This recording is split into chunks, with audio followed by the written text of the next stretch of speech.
It's my commitment to humanity.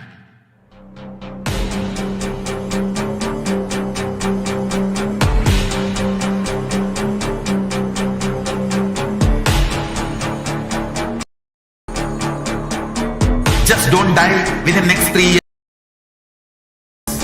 I will reach you wherever you are, whichever corner of the world you may be. I will reach you with enlightenment. You manifesting the faith. It is possible. It is possible for you.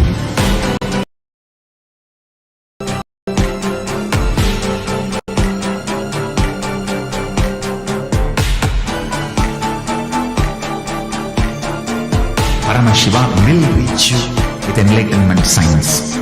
I know he is going to do the job. Just be alive for next 3 years. Nothing else. Just be alive for next 3 years. Don't die within next 3 years.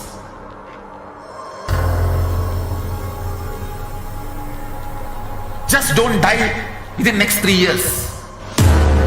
Be alive, somehow be alive. I'm working sincerely. I will reach you somehow. Somehow I will reach you. It's my commitment to humanity.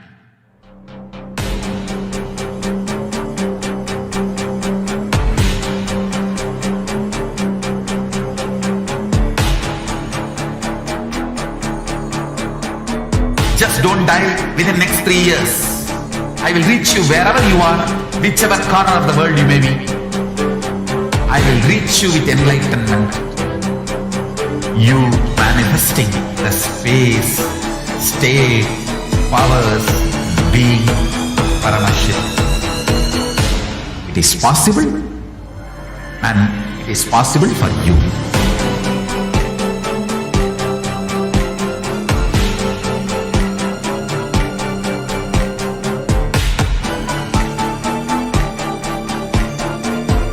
Shiva will reach you with enlightenment science.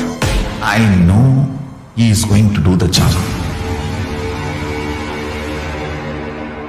Just be alive for next 3 years. Nothing else. What I mean by the word Kailasa, listen intensely. Enlightenment ecosystem, literally enlightenment itself, in your own home, wherever you are. If you cannot come to Kailasa, it's okay. Kailasa can come to you. Kailasa coming to you is Kailasa.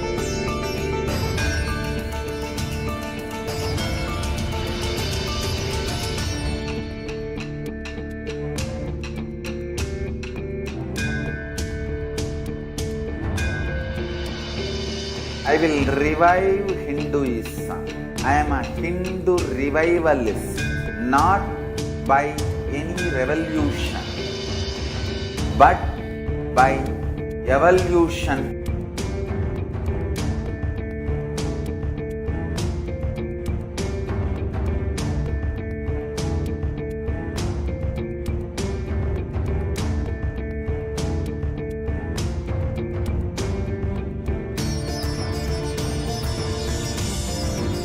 And setting model communities.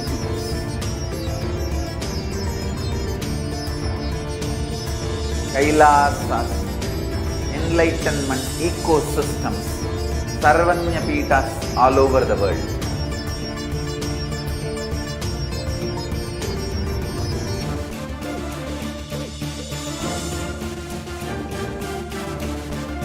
All powerful cognition, knowledge, only when you live, power manifestation and possibilities manifestation happens.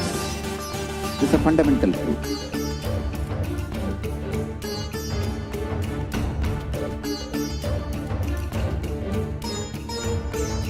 Hinduism cannot live exclusively as one sampradaya. No.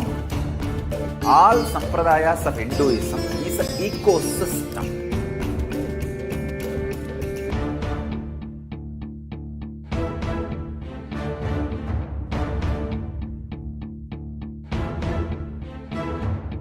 So don't keep quiet thinking that if one sampradaya is attacked, only that sampradaya is going to be affected. All of us are ecosystem.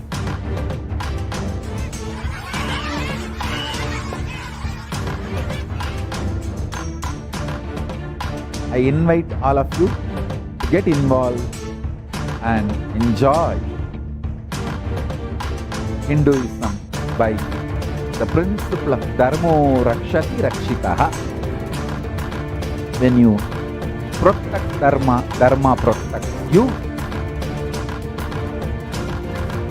We will make the whole planet flourish spiritually.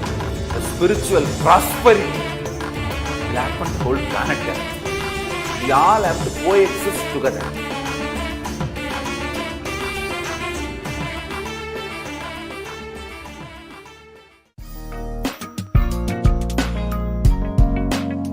We get you health. We get you ability to build beautiful relationships in your life. We get you direct spiritual support, and we make sure you become wealthy.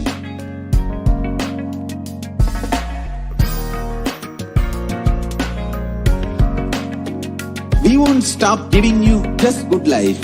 We will literally not stop till you live enlightened life.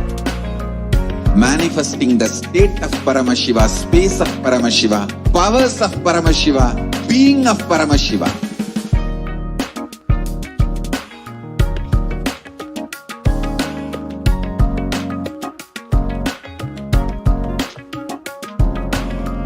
Whole world should become Kailasians. I want the whole world to know Hindus have something great to contribute to the world.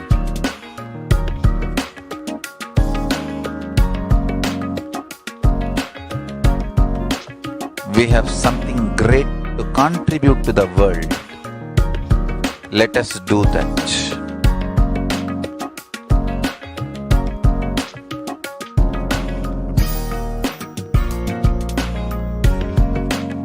Kailasa is proper customized spiritual service helping you to identify your root patterns of suffering. We have perfected the science of helping every individual from every cultural, religious, nationality background.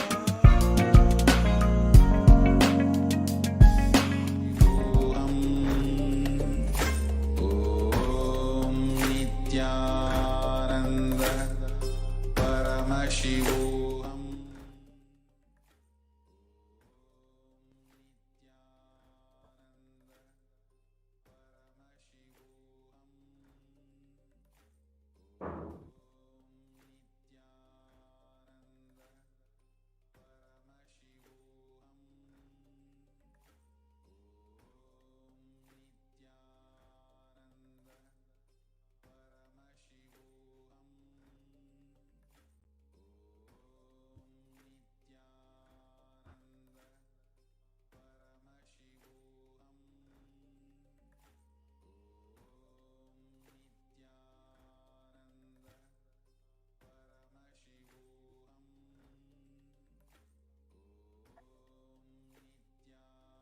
Nityananda Paramashivoham.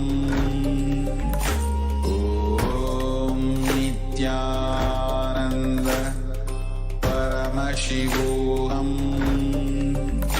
Om Nityananda Paramashivoham. Om Nityananda Paramashivoham. Om Nityananda Shivoham. Om Nithyananda Paramashivoham. Om Nithyananda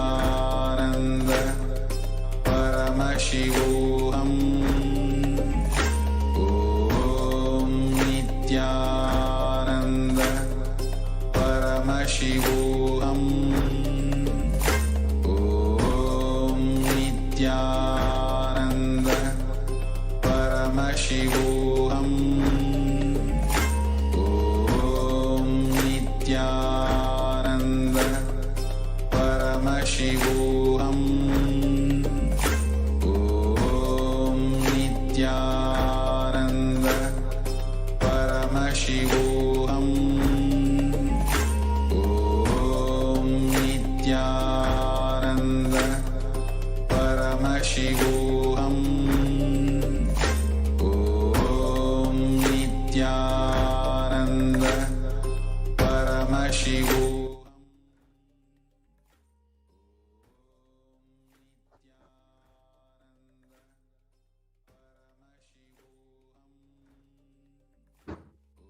Om Nithya. Can you start projecting the slides, Ma? What did you say, Ma?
Ma, can you make it full screen so that you're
happening will happen. These are directly the words of Bhagavan Nithyananda Parameshivam. So what are the Akashic records? The Akashic records are the verbal, visual, five-dimensional document. Whatever is happening is continuously getting recorded. All the information you collected from all of your births in your DNA is in your DNA.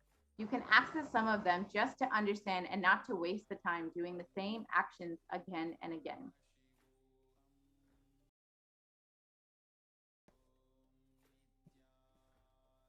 So what are the Akashic readings? It is not predictions, it is reading from the cosmic archive. There is no such thing as past, present, and future. Beyond space, creation, and destruction happen simultaneously. In the dimension of time starts the past, present, and future, but in Akashic records, there is no past, present, and future. That is why what you call as happening, yet to happen, are clearly already recorded.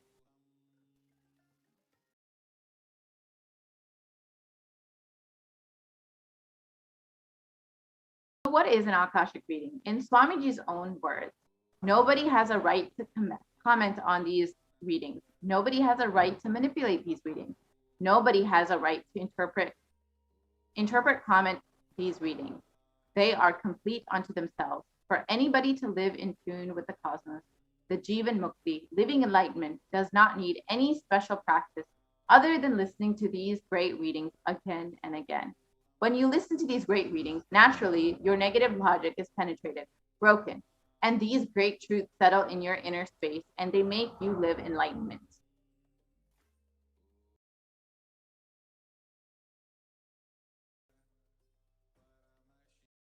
And only an avatar can decode these Akashic readings. As an avatar, His Divine Holiness Nithyananda Paramashivam has graced humanity with the blessings and darshan in the form of Devi Parashakti, revealing answers to questions to the yearning of seekers, as solutions, breakthroughs, and liberating humanity from pain and suffering.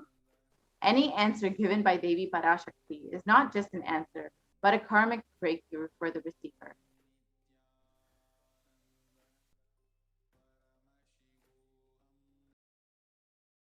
So the Shastra Pramana for the Akashic records, Akashic readings, is given in the Vijnana Bhairava Tantra, and the translation goes, Bhagavan Paramashiva says, looking at the spotless infinite etheric space, Akasha, beyond the sky and clouds, one should fix one's gaze from the third eye, without blinking, continuously, and make the body and inner space steady and motionless in the very moment.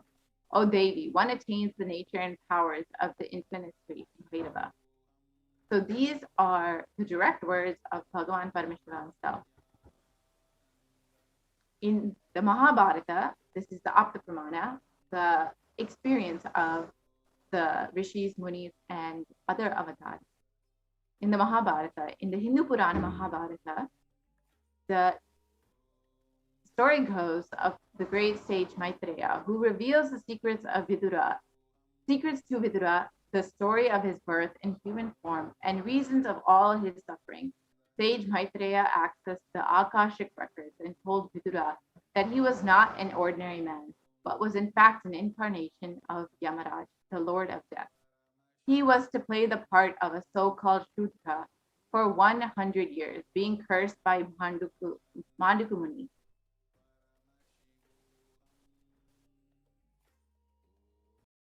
What are the benefits of having your Akashic records read? The Supreme Pontiff of Hinduism says that all the information you collected from all of your births in your DNA, you can access some of them just to understand and not to waste the time doing the same actions again and again. Accessing the DNA code, reading the Akashic records will be useful for you to be liberated from your default future, bringing an end to binding cognitions, known and unknown suffering, leading you to experience enlightenment.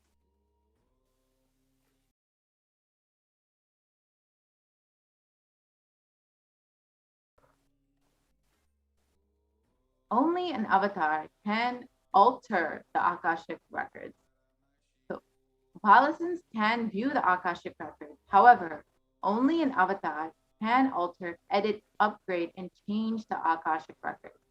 During the darshan and Dikshas, the Supreme Pontiff of Hinduism blesses and upgrades the Akashic records as per the prayer of the devotee.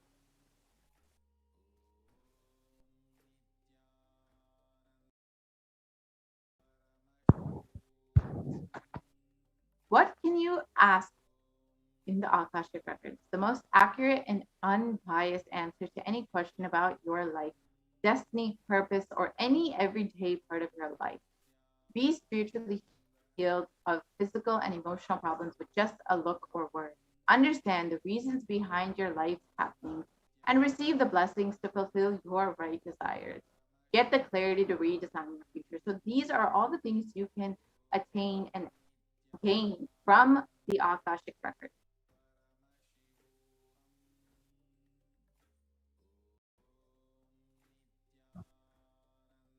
So now we will enter into the next segment after a short break and learn about who is Devi Parashakti and how Devi Parashakti is manifesting through the Supreme Pontiff of Hinduism. Thank you.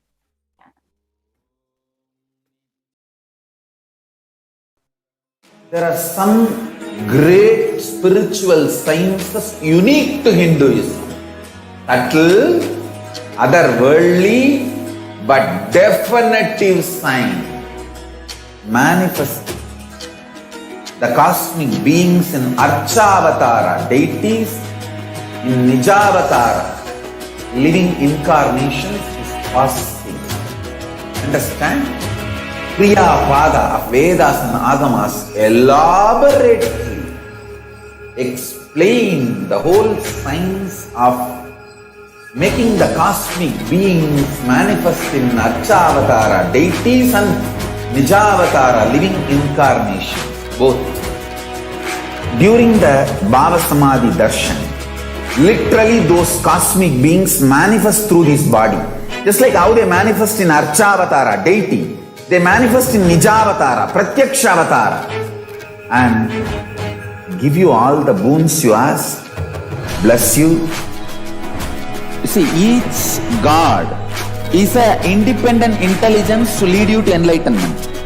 Each God is a bridge for you to achieve the Shivatva, the ultimate Shiva consciousness. Krishna is the bridge for you to achieve the Krishna consciousness. But the Shiva consciousness, Krishna consciousness, all consciousness is one and the same. Ultimate consciousness only. So that energy itself completely expresses. Just like Radhika, when I see my own sweetness in the mirror, I become eager to taste it. I find that the only way to relish this sweetness is through the constitution of Sri Radhika. Bhava Samadhi Darshan is a window to the infinite expanse of consciousness, allowing us to glimpse the formless in a way that we can understand. It cleanses the karmas of lifetimes. It awakens our biomemory to the space of Paramashiva, the ultimate consciousness, and creates a deep and lasting transformation in us.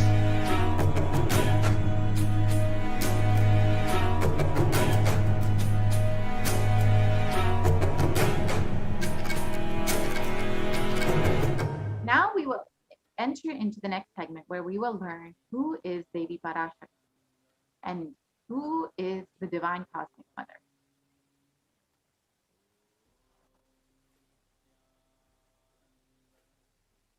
Parashakti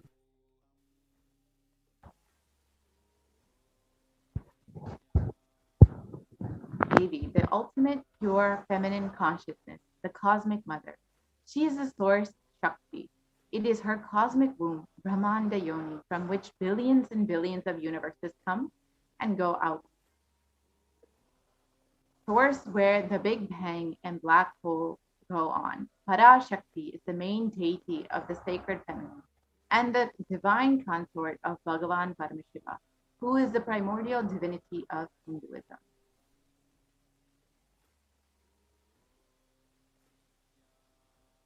First and foremost, relationship is mother. These are the words of the Supreme Pontiff of Hinduism himself on how to relate with mother and the cosmic mother. First and foremost, relationship is mother. Ability to learn, even idea to relate starts with mother. How to relate starts with mother. Understand your idea to relate, your ability to relate starts with mother. Mother is too important way to connect what you think as life. In Vedic tradition, our rishis were aware your ability to connect with the mother should be directed to the cosmos. It should inspire, it should awaken your higher consciousness. It should inspire your higher consciousness to express through you. It should awaken your higher consciousness. Connecting with life as mother is the most sweetest, most beautiful, most easiest form to ever connect. These are the words directly from His Divine Holiness. Yes. And today, out of his extreme compassion and love, the Supreme Pontiff is manifesting Devi Parashakti herself and gracing us, answering all our questions, attending to our prayers, giving boons, healing us, revealing our past, present, future, and delivering profound truths, spiritual truths. and ultimately giving us the experience of Paramashiva itself.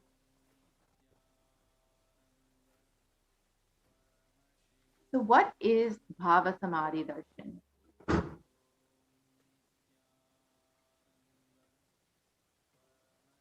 What is Samadhi?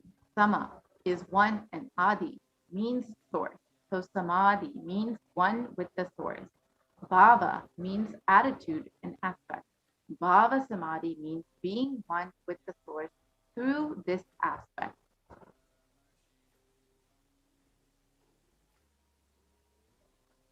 Darshan. Darshan is the opportunity to come face to face with the cosmos. Darshan means to have a glimpse of. In Vedic tradition, it is used to describe the moment we behold a deity, an avatar, a saint, or an enlightened being as just being, as just seeing such a being can cleanse the karmas of lifetime and create a deep, lasting transformation in the receiver. Darshan is the powerful superconscious vibration that is present around an avatar at all times. He simply radiates darshan, just as the sun continuously radiates light. The auspicious moment when the receiver is able to catch darshan becomes the moment of darshan for you, raising you to the next level of superconscious breakthrough, like hitting the reset button on being. The science of Bhava Samadhi Darshan. Divine cosmic beings are real. This is the first truth you need to know. They manifest from Kailasa, the enlightened time-space zone, through deities and incarnations. Divine cosmic beings manifest through Achavatars, deities, in temples, through Bhava Samadhi Darshans in Nijavatars, through incarnations, like the Supreme Pontiff, in person.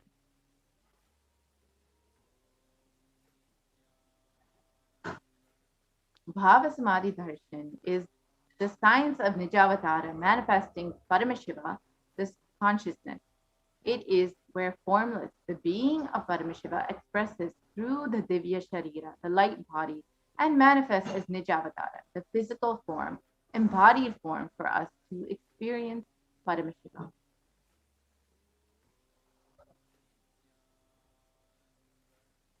Devi Parashakti expresses through the being of Rajarajeshwari and manifests as the Nijavatara, the physical form of Devi Meenakshi. This is one example of manifestation. The Achavatara deity reflects the consciousness and manifestation, the being of the superconscious energy. But human beings are not mature enough to receive the higher level experiences from the Achavatar directly. The avatar, physical embodied form, comes down to bridge the gap and create experience of the superconscious energy in all of us.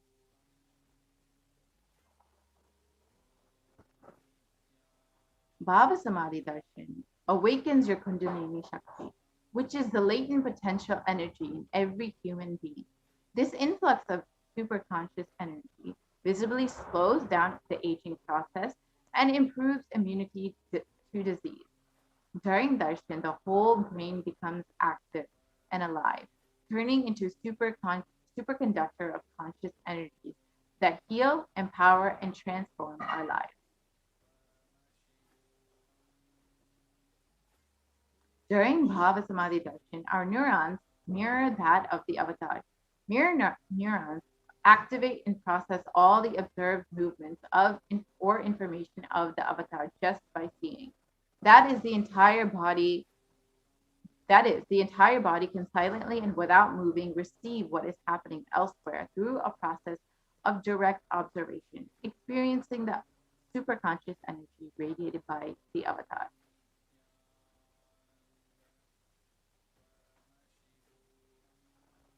The Akashic readings, the readings from the cosmic archives. Akashic readings is not prediction. It is the reading from the cosmic archives. Beyond space, creation and destruction happens simultaneously. In dimension of time starts the past, present, and future.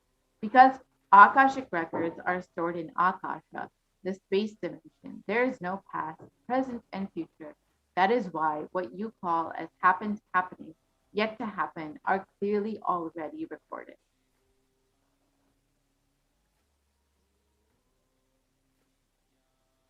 The Supreme Pontiff of Hinduism. Now we will enter into understanding who the Supreme Pontiff of Hinduism is.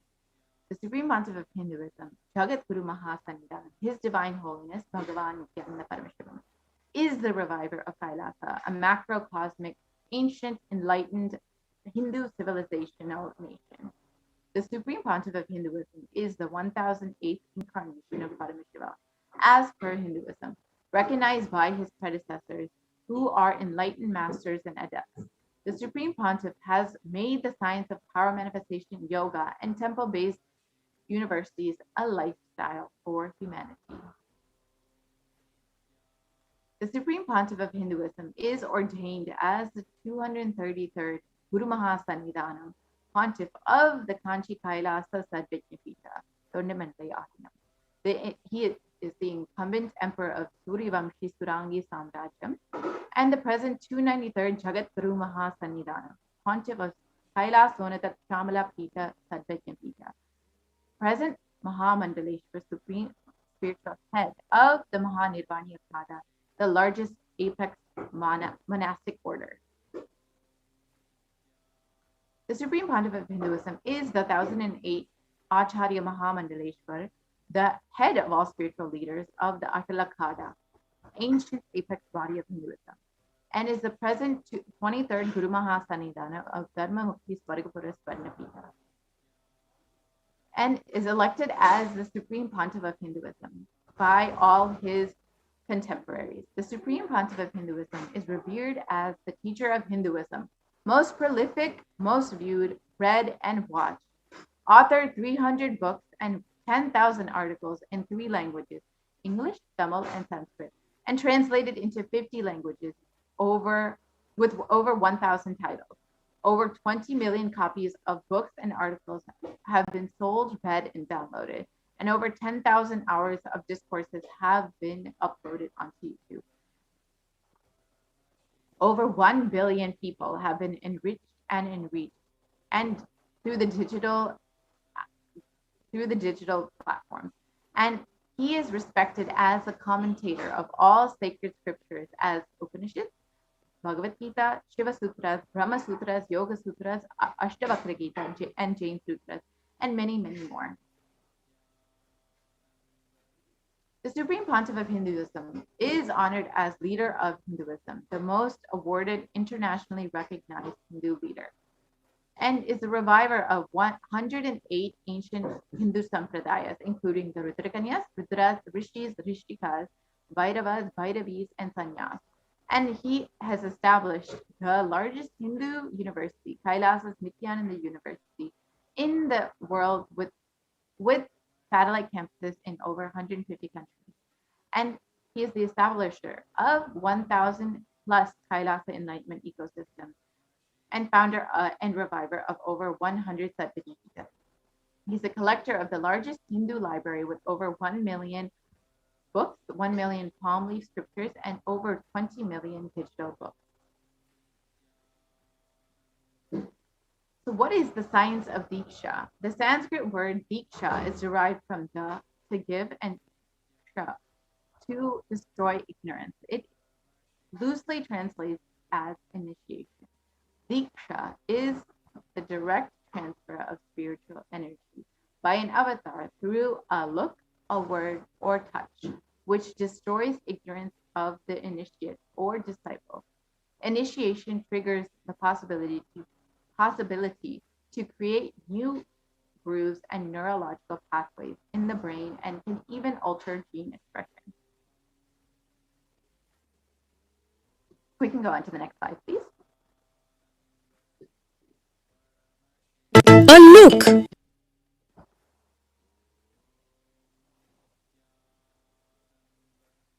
So now we will enter into a short break and enter into the next segment in a few moments. Thank you, Nithyananda.